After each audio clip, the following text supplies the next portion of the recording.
বাইতুল মুকাররমে মারামারির ঘটনা ঘটেছে। ইন্না লিল্লাহি ওয়া ইন্না ইলাইহি রাজিউন। জাতীয় মসজিদে জোর করে খতিব হওয়া কি ইসলাম সমর্থন করে? ইন্না লিল্লাহি। নতুন সংবাদ, বাইতুল মুকাররমে যদি আজকে জুমার সময় মারামারি হয়ে থাকে, আমরা জানি না কি ঘটেছে, প্রশ্নকর্তা যদি নিশ্চিত হয়ে থাকেন, যদি এরকম ঘটনা ঘটে থাকে, তাহলে এটা হবে আমাদের জন্য খুবই লজ্জাজনক এবং খুবই দুঃখজনক একটি ব্যাপার। আপনার জামা কাপড় ছিঁড়ে ফেলা হয়েছে, আপনাকে মারধর করা হয়েছে এবং টেনে হিচড়ে নামানো হয়েছে, এই ক্ষেত্রে আপনি কি বলবেন? আপনি যা বললেন তাতে তো আপনি ইসলামী ফাউন্ডেশনের রুটিন মাফিক দায়িত্বপ্রাপ্ত খতিব, এরকম?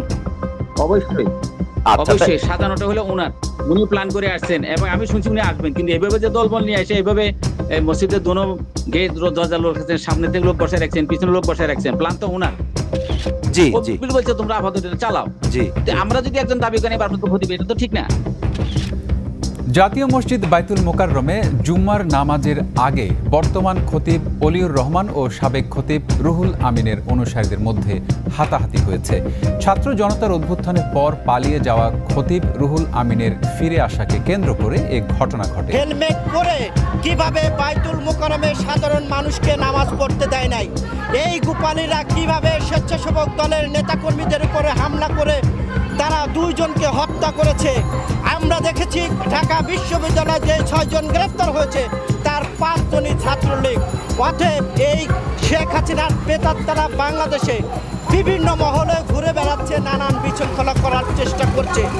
এদেশের মানুষের এখন দাবি গোপালগঞ্জের নাম পরিবর্তন করে অন্য কোনো নাম দেওয়া হোক, কারণ এই গোপালগঞ্জের গোপালীরা যেভাবে বাংলাদেশের তাণ্ডব এবং লীলা চালাচ্ছে, মসজিদেও মানুষ নামাজ পড়তে পারছে না, শান্তি পাচ্ছে না। এদেশের জনগণ শেখ হাসিনাকে কোমরে রশি বেঁধে এনে, হাতে রশি বেঁধে এনে বিচারের কাঠগড়ায় দাঁড় করতে চায়। বাংলাদেশ নিয়ে নানান ষড়যন্ত্র শেখ হাসিনার প্রেতাত্মারা ইতিমধ্যে করছে, যার বহিঃপ্রকাশ গতকালকে বাইতুল মোকাররমে আমরা দেখেছি।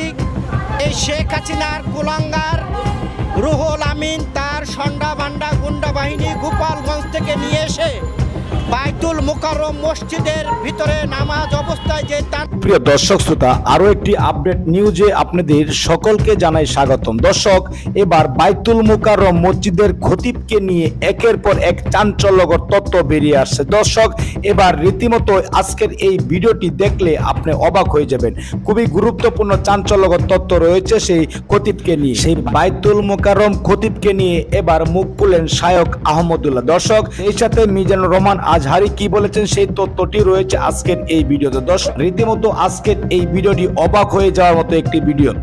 কে কোন জেলা থেকে আজকে আমাদের এই ভিডিওটি দেখছেন অবশ্যই কমেন্টসের মাধ্যমে জানিয়ে দিন। দয়া করে আজকের এই ভিডিওটি আপনার সোশ্যাল মিডিয়াতে শেয়ার করে দিন। চ্যানেলে যদি নতুন হয়ে থাকেন, প্রতিনিয়ত সবার আগে আপডেট নিউজগুলো পেতে আমাদের এই চ্যানেলটি সাবস্ক্রাইব করে রাখুন ও একটি লাইক দিয়ে দেখতে থাকুন সম্পূর্ণ ভিডিওটি। খুবই দুঃখজনক একটি ব্যাপার। যারাই এখানে মারামারির পরিবেশ তৈরি করেছে তারাই ইসলামী দৃষ্টিকোণ থেকে মসজিদের সম্মানহানি করেছে, মসজিদের মর্যাদা নষ্ট করেছে। যদি কোনো ব্যক্তি ইমাম নিযুক্ত হন, তাহলে সেক্ষেত্রে তার নিজের যে ইমেজ, এটাকে পরিষ্কার রাখার দায়িত্ব তার। কারণ ইমাম এমন ব্যক্তি যাকে সবাই অনুসরণ করবে, অনুকরণ করবে।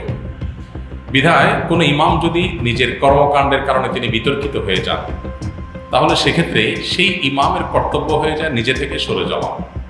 এটা যে কোনো মসজিদের জন্য প্রযোজ্য।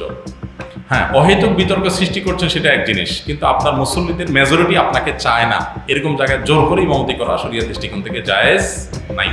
নবী করিম সাল্লাল্লাহু আলাইহি সাল্লাম সেই ব্যক্তির সমালোচনা করেছেন বা সেই কাজটাকে তিনি নিন্দা হিসাবে উল্লেখ করেছেন, হাদিসে আখ্যায়িত করেছেন। যদি কোনো ব্যক্তি ইমামতি করেন অথচ তার মুসল্লিরা তার উপরে কারিহ বা নাখোশ, মুসল্লিরা তাকে চায় না, তারপরে তিনি জোর করে ইমামতি করতে চান, এই ইমাম কখনো ভালো মানুষ হতে পারে না এবং এই কাজটা কখনো ভালো কাজ হতে পারে না। নবী করিম সাল্লাল্লাহু আলাইহি ওয়াসাল্লামের হাদিসে এই কাজটি খারাপ হওয়ার ব্যাপারে আলোচনা হয়েছে। অতএব এই রকম পরিস্থিতিতে জোর করে আমাকে ইমামতি করতে হবে, খতিব করতে হবে, এটা একেবারেই ন্যাক্কারজনক। এবং বিশেষ করে জাতীয় মসজিদের মতো জায়গা, যেখানে আসলে গোটা দেশের মানুষ যেটার দিকে তাকিয়ে থাকে, যেখান থেকে শেখার চেষ্টা করে, সেখানে এরকম ঘটনা যদি হয়ে থাকে সেটা খুবই দুঃখজনক এবং মনোবিপ্রেত ঘটনা। এরকম হওয়া উচিত না। মসজিদের আদব লেহাজ আমাদের সবাই বজায় রাখা উচিত। সবাই, কোনো যুক্তিতেই মসজিদে মারামারি, কোনো যুক্তিতে যে মসজিদই হোক, সেটা গ্রহণযোগ্য না। আল্লাহ তাআলা আমাদেরকে হেদায়েত দান করুন।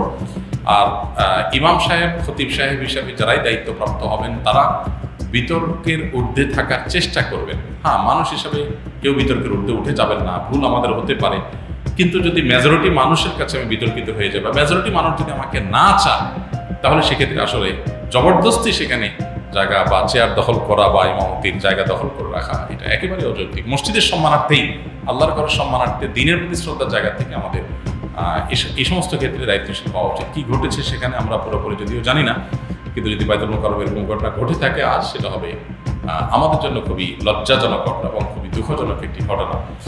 কিছু কিছু মানুষ, কিছু কিছু পথ, এগুলোতে যদি আমরা সচেতন সতর্ক না হই, আমি যদি কোনো প্রচলিত রাজনৈতিক দলের কোনো একটা, যেখানে বিতর্ক আছে, যেটা নিয়ে এদেশে দ্বন্দ্ব আছে, চিরন্তন দ্বন্দ্ব এদেশে অব্যাহত, কোনো একটা দলের অনুসারী আমি খুল্লম খোলা সে দল অনুসরণ করেছি, অথচ আমি আবার সবার ইমামতি করতে চাই, তাহলে সেক্ষেত্রে মানুষজন যদি অন্তত সেটাকে ভালোভাবে না নেয়, তো আমি ব্যক্তিগতভাবে মনে করি যে এটা আসলে ধরে রাখা উচিত না। এখানে দায়িত্বশীলতার জায়গা আছে। আবার যদি লোকজন সাথে নিয়ে এসে, ক্যাডার নিয়ে এসে, অনেক মসজিদে এরকম হয় যে সাথে ক্যাডার নিয়ে আসলাম, এনে মসজিদ দখল করলাম, খুবই লজ্জাজনক অধ্যায় এটা। মাইর করার জন্য তারা পুরোটাই এই কওমি ছাত্রদেরকে তারা আয়ত্তে নিয়ে আসে এবং পুরো মসজিদের মুসল্লিদেরকে যেন মুসল্লি বেরিয়ে যায়, শুধু ওনার ছাত্রদের, রুহুল আমিন সাহেবের ছাত্ররা এখানে দখল করে নেয় এবং আমাদের কওমি অঙ্গনের অনেক ছাত্ররাও ওনার বিরুদ্ধে আছে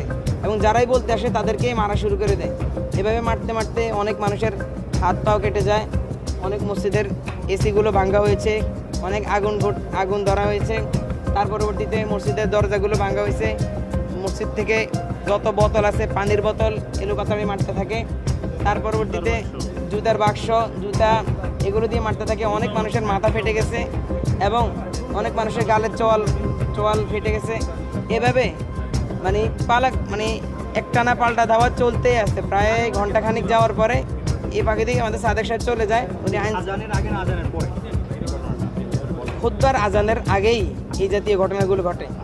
মানে চলতি আলোচনা, আজকে আর আলোচনা মসজিদে হয়নি, শুধু মারামারি, দাঙ্গা হাঙ্গামায় গেছে। কিন্তু রুহুল আমিন সাহেব একবারও ওনার ছাত্রদেরকে আদেশ দেয়নি যে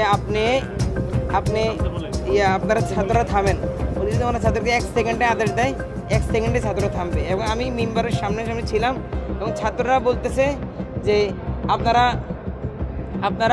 আপনি আলোচনা শুরু করে দেন, আলোচনা কেন থামছেন? ওনার বক্তবিন্দু আছে এখানে, শুধু ছাত্রই নয়, অনেক বৃদ্ধ আলেমরাও ছিল এবং আমাদের অন্যান্য আরেক পক্ষ আলেমরা, কওমি অঙ্গনের আরেক পক্ষ আলেমরা ওনার বিরুদ্ধে চরণ করতেছে যে হাসিনার দালালকে আমরা চাই না, ওনাকে নামান, আমরা নিরপেক্ষ আলেম চাই, সকল মুসল্লিদের আওয়াজ। আর এরা এখান থেকে নারায়ে তাকবীর ধ্বনি দিয়ে শুধু পাবলিককে মারতে আসে, পাবলিকের একাধারে মারতে আসে। কিন্তু মুসল্লিদের সকলের দাবি যে আমরা নিরপেক্ষ আলেম চাই, আমরা মিজানুর রহমান আজহারি অথবা শাইখ আহমদুল্লাহ ওনাদের মধ্যে একজন নিরপেক্ষ আলেম চাই, অথবা এমন একজন আলেম চাই কওমিদের থেকে হলো যারা কখনো আজ পর্যন্ত কোনো পাবলিককে নামাজ আবার মানা, মানে চলতি আলোচনা যিনি ছিলেন, যিনিকে অসম্মান করা হয়েছে, উনি এসে নামাজ পড়াইছে। উনি পরবর্তীতে পরিস্থিতি শান্ত হলে পরবর্তীতে উনি এসে নামাজ পড়ায়, সকল মুসল্লি আবার ওনাকে জায়গা করে দিছে। স্বাগত জানাই। ধর্মীয় প্রতিষ্ঠানে এই ধরনের হামলা আসলে কিভাবে দেখছেন আপনারা আলেম সমাজ?